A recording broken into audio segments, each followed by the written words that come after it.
Hello my name is Arnav and welcome back to a brand new video. आज की इस video में हम लोग बात करने वाले हैं स्विगी के बारे में। फिलहाल में ये कंपनी अपने ऑल टाइम हाई से 55% नीचे में ट्रेड करते हुए देखने को मिल रही है। ऐसे सिचुएशन में आप में से बहुत सारे लोगों के मन में एक क्वेश्चन आ सकता है कि क्या ये सही समय है स्विगी के शेयर्स में इन्वेस्ट करने का, या फिर अगर ऑलरेडी कोई स्विगी में इन्वेस्टेड है तो क्या अभी भी आपको अपने शेयर्स को होल्ड करना चाहिए, या फिर जो भी लॉस है उसे बुक करके आपको एग्जिट कर लेना चाहिए। आज की इस वीडियो को देखने के बाद से आपके पास अपना एक खुद का आंसर रहेगा by the end of this video. आगे बढ़ने से पहले मैं दो डिस्क्लेमर देना चाहूंगा। पहला, मैं कोई सेबी रजिस्टर्ड इन्वेस्टमेंट एडवाइजर या रिसर्च एनालिस्ट नहीं हूं। ये वीडियो पूरी तरह से मेरा खुद का पॉइंट ऑफ व्यू है और ये किसी भी तरीके से कोई बाई या सेल की रिकमेंडेशन नहीं है। दूसरा डिस्क्लेमर यह है, मैंने खुद स्विगी के कुछ शेयर्स बाई किए हैं 279 रुपीज के रेट पे, तो मेरा खुद का एक पर्सनल इंटरेस्ट इन्वॉल्व है। आगे की जो भी वीडियो है आप इन दोनों ही डिस्क्लेमर को ध्यान में रखने के बाद से देखना। 13 नवंबर 2024 को स्विगी का आईपीओ आया फॉर 1.34 बिलियन यूएस डॉलर्स, जिसमें से जो मेजर स्टेक था वो ऑफर फॉर सेल था। अगर आप मुझसे पर्सनली पूछोगे तो जब आईपीओ आया उस समय पे एक शेयर 390 रुपए के भाव पे मिल रहा था। उस समय पे मुझे स्विगी क्लियरली ओवर वैल्यूड लग रहा था। इसी वजह से मैंने उस समय पे ना ही इस कंपनी में इन्वेस्ट किया, ना ही मैंने इस कंपनी को कवर किया। आईपीओ आया, 3.59 टाइम्स सब्सक्राइब हुआ और 390 रुपए से जो शेयर का भाव है वो 615 रुपए तक ऊपर की ओर गया। फिलहाल में एक शेयर का रेट 280 रुपए के भाव पे चल रहा है। सो पहले तो एक बार हम स्विगी के पूरे बिजनेस को एक एक करके समझते हैं और उसके बाद से हम ये देखने की कोशिश करेंगे कि मुझे क्यों लगता है स्विगी अभी पे जिस रेट पे चल रहा है उस रेट पे ये एक बहुत अच्छा बेट हो सकता है। देखिए, मेरे हिसाब से स्विगी का जो कोर बिजनेस है वो कन्वीनियंस बेचने का है। थोड़ा सा और अगर मैं सिंप्लीफाई करूं, आपको भूख लगी है, खाना चाहिए, स्विगी कर लो। घर में सामान नहीं है, ग्रोसरी चाहिए, स्विगी कर लो। अगर आपको बाहर डिनर पे जाना है, स्विगी कर लो। कोई इवेंट अटेंड करना है, स्विगी कर लो। तो इस तरीके से स्विगी आपको एक कन्वीनियंस बेच रहा है। फिर भी अगर हम इनके पूरे बिजनेस को बांटें तो आप 5 मेजर हिस्सों में इनके पूरे बिजनेस को बांट सकते हैं। पहला बिजनेस सेगमेंट है फूड डिलीवरी का, दूसरा है इनका क्विक कॉमर्स का, फिर है आउट ऑफ होम का, और उसके बाद से है supply chain, and then comes their last platform का जो इनोवेशन का काम है। एक एक करके हम सारे बिजनेस सेगमेंट्स को समझते हैं और देखते हैं कौन सा ऐसा सेगमेंट है जहां से हमें प्रॉफिटेबल है और कहां पे हमें पैसा जलाते हुए स्विगी देखने को मिल रहा है। सबसे पहले हम इनके फूड डिलीवरी वाले बिजनेस सेगमेंट को समझते हैं, जो इनका सबसे बड़ा और प्रॉफिटेबल सेगमेंट है। तो यहाँ पे जो मेन बिजनेस आता है, इनको जो रेवेन्यू इनको आता है वो एक तो आता है रेस्टोरेंट से कमीशन पे। जैसे मान लीजिए आपने 500 रुपए का खाना ऑर्डर किया तो उस पर हो सकता है 10, 15, 20 या 25% का स्विगी को एक कमीशन जाएगा। तो एक तो रेवेन्यू सोर्स हो गया जो ये लोग कमीशन ले रहे हैं रेस्टोरेंट से। दूसरा, ये लोग जो आपसे डिलीवरी चार्ज लेते हैं। तीसरा, ये लोग जो आपसे प्लेटफॉर्म फी चार्ज करते हैं। पहले प्लेटफॉर्म फी नहीं होता था, अब धीरे धीरे हर एक जितने भी लोग हैं इस सेगमेंट में काम कर रहे हैं उन सब लोगों ने एक प्लेटफॉर्म फी चार्ज करना शुरू कर दिया है। साथ ही साथ जितने भी रेस्टोरेंट यहाँ पे अपने फूड्स को बेच रहे हैं, अगर वो चाहते हैं कि उनका जो दुकान है वो सबसे टॉप में दिखाया जाए तो वो लोग स्विगी पे अपने एड्स रन करते हैं। तो एड्स के थ्रू भी स्विगी को एक अच्छा खासा इनकम आते हुए देखने को मिलता है। जो दूसरा बिजनेस सेगमेंट है दैट इज क्विक कॉमर्स। तो क्विक कॉमर्स सिंपल लैंग्वेज में वो जो 10 मिनट डिलीवरी या 30 मिनट की डिलीवरी है उस वाले बिजनेस सेगमेंट को हम क्विक कॉमर्स बोल रहे हैं। यहाँ पे जो रेवेन्यू सोर्सेज हैं उनमें पहला है मार्जिन ऑन प्रोडक्ट्स। तो एग्जांपल के तौर पे जैसे टंग क्लीनर होता है, गांव में उसे हम चिट्ठा या फिर जिब्बा बोलते हैं, तो वो गांव में आपको 5 रुपए का मिलेगा। अगर आप अभी पे जेप्टो या फिर स्विगी या फिर इंस्टामार्ट, मतलब कहीं पे भी आप चेक करके देखो, वो आपको नोएडा वाले रीजन में या दिल्ली वाले रीजन में आपको 100 रुपए का आता है। तो ये जो 20 गुने का डिफरेंस है, ऐसे सामान को बेच के स्विगी जैसी कंपनीज कुछ पैसे बना लेते हैं। दूसरा जो क्विक कॉमर्स वाले बिजनेस सेगमेंट से इनका रेवेन्यू का सोर्स है दैट इज डिलीवरी चार्जेस। जो सामान लेके आएगा उसका एक वो आपसे चार्ज करेगा। तीसरा है कन्वीनियंस फी, और चौथा है ब्रांड की एडवर्टाइजिंग। जैसे एग्जांपल के तौर पे मान लीजिए अगर आपको शैम्पू खरीदना है इंस्टामार्ट पे, और वहाँ पे आप जाके जैसे ही शैम्पू खरीदेंगे तो कुछ कंपनी जैसे फॉर एग्जांपल लोटस है, तो अगर लोटस ने उनको पे किया है तो जो लोटस के शैम्पू होंगे वो सबसे टॉप में दिखाए जाएंगे। तो उससे जो रेवेन्यू आ रहा है उसको स्विगी बोलता है ये हमारे ब्रांड एडवर्टीजमेंट के थ्रू जो पैसा आया वो हम यहाँ से कमा रहे हैं। अभी पे ये जो इनका क्विक कॉमर्स वाला बिजनेस है ये फिलहाल में एक लॉस वाला बिजनेस है, और यहाँ पे हमें ठीक ठाक लॉस देखने को मिल रहा है। उसका एक मेजर रीजन मार्केटिंग है, जो अभी हम आगे बढ़ेंगे तो एक बार हम समझने वाले हैं। तीसरा इनका बिजनेस सेगमेंट है आउट ऑफ होम कंजम्पशन का। तो ये जो आउट ऑफ होम कंजम्पशन है इसमें बेसिकली ये लोग 3-4 काम कर रहे हैं। पहला, अगर आपको रेस्टोरेंट्स की बुकिंग करनी है तो आउट ऑफ होम कंजम्पशन में आ रहा है। आपको डिनर पे बाहर जाना है तो डाइनिंग आउट आप बुक कर सकते हो। आपको किसी इवेंट को अटेंड करना है तो तो आप इवेंट्स को भी अटेंड कर सकते हो, वहाँ पे आप बुकिंग कर सकते हो। यहाँ पे इनका ये जो इवेंट वाला काम है ना, मैं आपको हाईली रिकमेंड करूँगा। मैं यहाँ पे एक रील भी डालूँगा, जो इनके स्विगी सीन्स के इंस्टाग्राम पेज से है, आप इसको देखना। इतना फन इवेंट मुझे लगा कि अगर मुझे कभी मौका मिलता है अपने 10 दोस्तों के साथ जाने का, तो मैं ज़रूर जाना पसंद करूँगा। वैसे समय की किल्लत है, लेकिन मुझे लगता है कि फिर भी शायद मैं समय निकालने के बारे में ज़रूर सोचूँगा, क्योंकि वो मुझे बहुत फन वाला चीज़ लगा। एक बारी मैं यहाँ पे वो पूरी रील डालूँगा। मैं आपसे हाईली रिक्वेस्ट करूँगा, इस पूरे 60-70 जो भी सेकंड की वीडियो आ रही है, उसको आप एक बारी देखो। This is Namrata and तो होम कंजम्पशन वाला बिजनेस है। यहाँ से जो रेवेन्यू के सोर्सेज हैं, तो एक तो इनको कमीशन आ जाता है रेस्टोरेंट से, जहाँ पे आप डाइनिंग बुक कर रहे हो या फिर रेस्टोरेंट की बुकिंग कर रहे हैं, और दूसरा जो आप इवेंट्स को बुक कर रहे हैं, वहाँ से एक बुकिंग फी के थ्रू इनको कुछ कमाने को मिल जाता है। ये जो आउट ऑफ होम वाला कंजम्पशन वाला बिजनेस है, ये सेगमेंट अभी पे छोटा है, लेकिन ये प्रॉफिटेबल सेगमेंट है। चौथा जो इनका बिजनेस का सेगमेंट है, that is supply chain and distribution का। तो इसमें ये लोग बेसिकली होलसेलर्स, रिटेलर्स और ब्रांड्स को लॉजिस्टिक्स में हेल्प कर रहे हैं और पूरे सप्लाई चेन को मैनेज करने में हेल्प कर रहे हैं। तो रेवेन्यू यहाँ पे दो तरीके से आ रहा है। एक तो इनको लॉजिस्टिक्स की फी के थ्रू पैसे आ रहे हैं, और जो दूसरा डिस्ट्रीब्यूशन है, उसमें एक छोटा सा मार्जिन ये लोग कमाते हुए देखने को मिल रहा है। पांचवा business segment is their platform innovation का। फिलहाल में अगर आप बात करेंगे तो ये ऑलमोस्ट नेग्लिजिबल है, और यहाँ पे ये लोग लगभग मुझे लगता है कि हर साल पैसे जला ही रहे हैं। बस उसमें एक अच्छी बात यह है कि हमें एक घटता हुआ ट्रेंड देखने को मिल रहा है। यानी कि 2022 में लॉसेस ज़्यादा थे, 2023 में कम हुए, 24 में और कम हुए, 25 में एकदम ही कम। आई थिंक तकरीबन 75 करोड़ के करीब में हमें देखने को मिल रहा था। सो एक बारी मैं क्विकली इनके पूरे बिजनेस को कंक्लूड कर देता हूँ। इनका जो पूरा बिजनेस है, उसको आप 5 हिस्सों में बांट सकते हैं। एक है फूड डिलीवरी का, जो इनका सबसे बड़ा बिजनेस का सेगमेंट है और वो प्रॉफिटेबल भी है। दूसरा है क्विक कॉमर्स, बहुत बड़ा बिजनेस सेगमेंट है, अभी पे बहुत स्पीड से ग्रो भी कर रहा है, बट फिलहाल में ये लोग यहाँ पे बहुत अच्छा खासा लॉस ले रहे हैं। तीसरा आउट ऑफ होम कंजम्पशन है, जिसमें इवेंट्स वगैरह आप बुक कर सकते हो, रेस्टोरेंट्स की बुकिंग कर रहे हैं। ये सेगमेंट प्रॉफिटेबल है, लेकिन अभी पे छोटा है।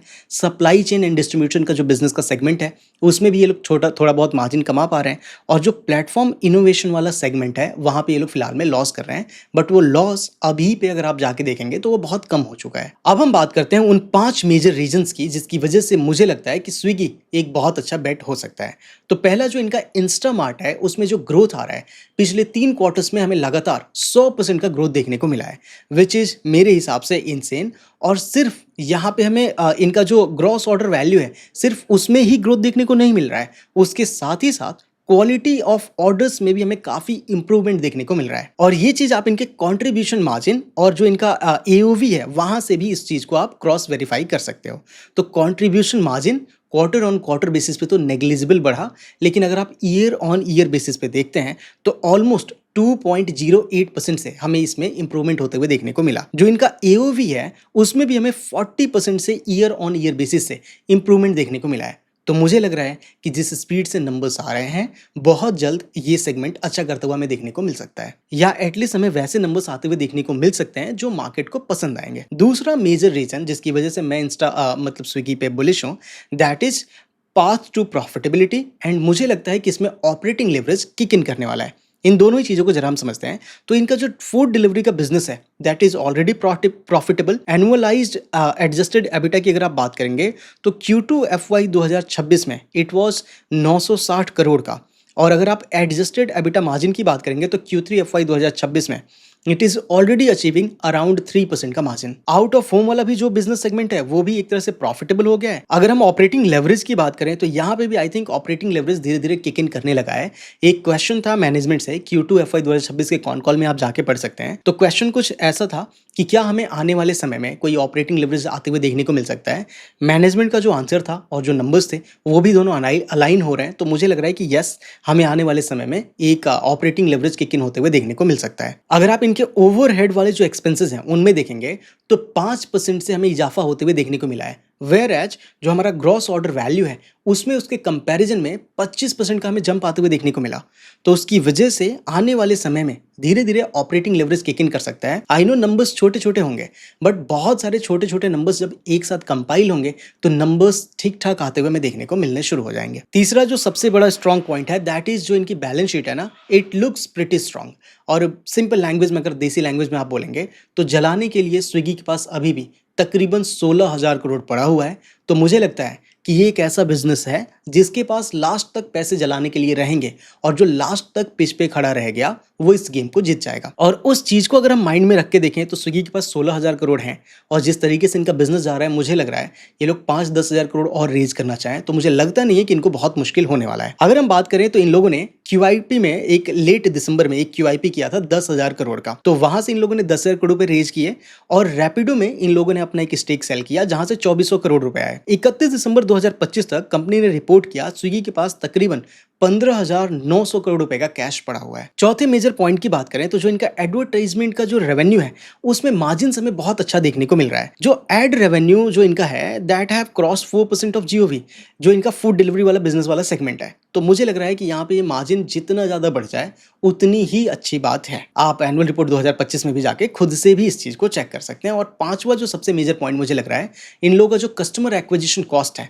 दैट इज प्रिटी लो और आई थिंक जिस तरीके से ये लोग सेम इकोसिस्टम में चीजों को डालते जा रहे हैं उसमें इनका कैक लो ही रहेगा। अगर आप बात करेंगे तो आप स्विगी का एक एप्लीकेशन डाउनलोड करो, उसमें लगभग इनके सारे ही जो बिजनेस वाले अलग अलग हैं जैसे इंस्टामार्ट है, स्विगी है, डाइन आउट है, इवेंट्स बुक करने हैं, वो सब कुछ लगभग एक ही ऐप के अंदर में आ जा रहा है जिसकी वजह से जो इनका कैक है वो रिलेटिवली कम है। और इनफैक्ट अगर ये लोग फ्यूचर में भी कुछ लॉन्च करते हैं तो कैक कम ही रहेगा क्योंकि ऑलरेडी इनके पास एक कस्टमर का बेस बन चुका है। नाउ ये तो रही सारी अच्छी अच्छी बातें, लेकिन ऐसा नहीं है इस कंपनी में कुछ रेड नहीं है।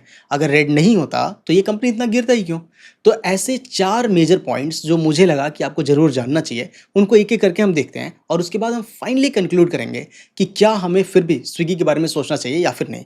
And that is going to be your independent call. मैं आपके सामने अपना POV जरूर फाइनली रख दूंगा एकदम एक लाइन में। तो अगर हम पहले सबसे बड़े रेड फ्लैग की बात करें तो वो है इस स्पेस में, जिस स्पेस में स्विगी है, जो कंपटीशन है वो एकदम एक अलग ही लेवल पे चल रहा है। आप जेप्टो की बात कर लो, आप इटर्नल की बात कर लो, अब अमेजॉन घुस रहा है, तो सब कोई इतना ज़्यादा डिस्काउंट दे रहा है खुद का लॉस सहने के बाद से। सब कोई कस्टमर बस अपने पास लेने के चक्कर में है और उसकी वजह से सिर्फ स्विगी पे ही प्रेशर नहीं है, अक्रॉस प्लेटफॉर्म, अक्रॉस प्लेयर्स, सब पे ही हमें वो प्रॉब्लम देखने को मिल रहा है। अगर आप रिसेंट क्वार्टर्स में भी देखेंगे तो इटर्नल का भी जो नीचे का पैड था वो भी हमें ड्रॉप होते हुए देखने को मिल रहा है और स्विगी में भी सेम ही चीज हमें देखने को मिल रहा है। सो कहानी कुल मिला जुला के मेरे हिसाब से ये है, लास्ट में जिसके पास पैसे रह जाएंगे, जो मार्केट में खड़ा हुआ मिलेगा, उसका बिजनेस चल जाएगा। बीच में जो लोग मर गए उनका पैसा वेस्ट हो गया। दूसरा मेजर नेगेटिव पॉइंट जो मुझे लगता है that is their continuous loss in quick commerce business. FY 2024 की अगर हम बात करें तो इनके इस क्विक कॉमर्स वाले बिजनेस में 11,846 करोड़ का लॉस था और 2025 में 18,960 करोड़ का लॉस था।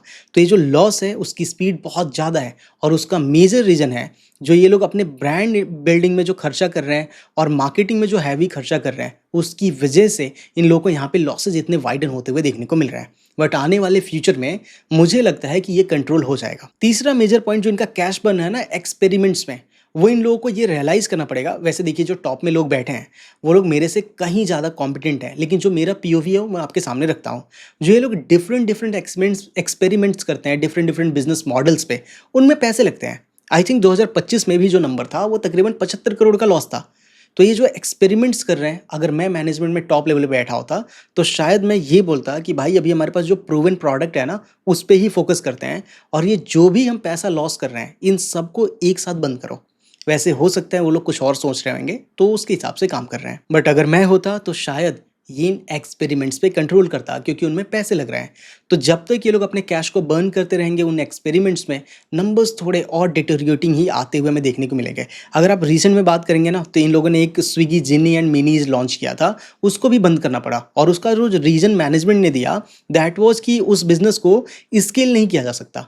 तो आपको ये चीज़ पहले ही पता करनी थी। आप समझ रहे हो, आपने ठीक ठाक पैसा पहले तो जलाया और उसके बाद से आप बोल रहे हो स्केल नहीं हो सकता है। क्या फालतू बात कर रहे हो। मैं फिर से रिपीट कर रहा हूँ, जो लोग टॉप में बैठे हैं वो मेरे से होशियार है, बट मेरा जो अपना है एज एन इन्वेस्टर मैं तो अपना बोलूंगा ही ना। तो आई होप आप उस चीज़ को उस तरीके से ही लेंगे। चौथा जो मेजर रेड फ्लैग है जो मुझे लगता है कि टेम्पररी है दैट इज जो ईरान और US में वॉर चल रही है उसकी वजह से LPG के प्राइसेस बढ़ गए हैं। वो बढ़ गए हैं तो रेस्टोरेंट को प्रॉब्लम हो रही है। बीच में सप्लाई बंद हो गई थी तो रेस्टोरेंट को प्रॉब्लम हो रही है और रेस्टोरेंट को प्रॉब्लम हो गई तो स्विगी को प्रॉब्लम होगी, क्योंकि रेस्टोरेंट का बिजनेस ठप है तो वो स्विगी पे भी हमें देखने को मिलेगा, जिसकी वजह से नंबर्स वो वाले आते हुए देखने को नहीं मिलेंगे जो हम लोग एक्सपेक्ट कर रहे हैं या फिर जो मार्केट एक्सपेक्ट कर रहा है। But at the same time keep in mind this is temporary. ऐसा नहीं है वॉर चलता ही रहेगा 4000 साल, बहुत होगा। तो मुझे पर्सनली ऐसा लग रहा है कि ईरान यूएस वॉर 6वें महीने में और ये निपट लेगा और चीज़ें नॉर्मलाइज हो जाएंगी, क्योंकि जिस तरीके से उन लोग की पीस टॉक्स आ रहे हैं उसके हिसाब से नॉर्मलाइज हो जाना चाहिए। Now we are at the final part कि मुझे क्या लगता है। मुझसे अगर आप मेरा पर्सनली लेंगे तो सारी चीज़ों को देखने के बाद, जिस तरीके से मैं टेक्निकल करता हूँ, जो बिजनेस करता हूँ, जिस तरीके से फंडामेंटल देखना हो, वो सब देखने के बाद जो मेरा व्यू बना, जो मेरा फाइनल वर्डिक्ट बनता है वो यही है कि अगर किसी के पास है तो उसको स्ट्रांगली होल्ड करना चाहिए, और नहीं है तो हम एक्यूमुलेट कर सकते हैं। और यहाँ से अगर फर्दर फॉल मिलता है तो शायद मैं और इनमें शेयर्स को ऐड करने के बारे में सोचूंगा, क्योंकि मुझे अभी पे जहाँ पे स्विगी का शेयर का प्राइस चल रहा है, आई थिंक आप एक चीज़ को सोच के देखो। आईपीओ में शेयर आया 390 रुपये के भाव पे। आईपीओ के बाद से अभी रिसेंट में जो क्यूआईपी हुआ है 10,000 करोड़ का, उसमें भी जो बड़े प्लेयर्स ने पैसा लगाया है उन लोगों ने 375 रुपये पर शेयर के हिसाब से शेयर में पैसा लगाया। अभी पे 275-280 का भाव चल रहा है, तो अगर ये स्टॉक नीचे भी जाता है तो मैं तो 100 रुपये नीचे ही हूँ, लेकिन अगर ऊपर जाता है तो मेरा अपसाइड उन लोगों से ज़्यादा होगा। तो रिस्क रिवॉर्ड देखा जाए तो मेरा दूसरे प्लेयर्स के कंपैरिजन में ज़्यादा बेहतर है, और इस वजह से मुझे वैल्यूएशन में कंफर्ट आ रहा है। साथ ही साथ जिस तरीके से मैं टेक्निकल एनालिसिस करता हूँ, तो मैं जिस तरीके से एनालाइज करता हूँ चार्ट्स को, छोटे टाइम फ्रेम में जो मार्केट का स्ट्रक्चर है वो बदलना चालू हो गया है। और मुझे लगता है कि अभी पे स्विगी जहाँ पे है, 8 तारीख को 8 मई को इनका रिजल्ट आने वाला है। रिजल्ट में अगर नंबर्स थोड़े भी अच्छे आए तो हमें एक अच्छा खासा अपमूव आते हुए देखने को मिलेगा। वैसे मैं एक्सपेक्ट कर नहीं रहा हूँ कि इनके नंबर्स अच्छे आएंगे, वो लोग चाहे जो भी बोल दें मैनेजमेंट, मुझे लगता है कि सिर्फ 2 क्वार्टर और मेरे को वेट करना होगा और उसके बाद से इसमें असली गेम चालू होगा। वैसे एक चीज़ आपको हमेशा अपने ध्यान में रखनी चाहिए, जब मार्केट में अच्छा नंबर आ गया ना, तो उस समय पे आप एक्सपेक्ट मत करना कि उसके बाद शेयर का प्राइस बढ़ेगा। मार्केट हम लोगों से कहीं ज़्यादा होशियार है। अगर वो सेंस कर पाएगा कि नंबर्स अच्छे आएंगे तो वो शेयर का प्राइस पहले ही धीरे धीरे प्यार प्यार से बढ़ना शुरू हो जाता है। सो आई होप मेरा जो वर्डिक्ट है वो आपको क्रिस्टल क्लियर समझ में आया, और अगर इस वीडियो को देख के आपको कुछ सीखने को मिला, do hit the like and subscribe button. मिलते हैं अगली वीडियो में, और अगर आप चाहते हैं मैं किसी स्पेशल पर्टिकुलर कंपनी को कवर करूं, do let me know in the comment box. मिलते हैं अगली वीडियो में, तब तक के लिए बाय बाय।